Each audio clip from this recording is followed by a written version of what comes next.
Good morning everyone. আমি সুপর্ণা। কেমন আছো তোমরা?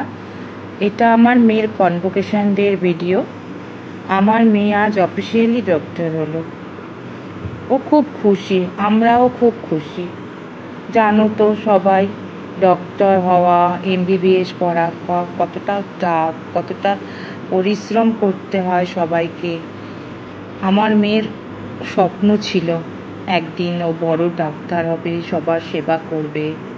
5 বছর ধরে পড়াশোনা করে ওয়েট করে থাকে গো এই দিনটার জন্য সবাই। একটা ভালো ডাক্তার হয়ে মানুষের মতো মানুষ হওয়া সবারই থাকে একটা স্বপ্ন।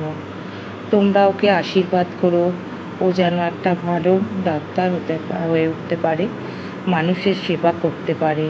তোমরা ওকে মন থেকে আশীর্বাদ করো, ও যেন অনেক বড় হয় আর ভালো কিছু করতে পারে।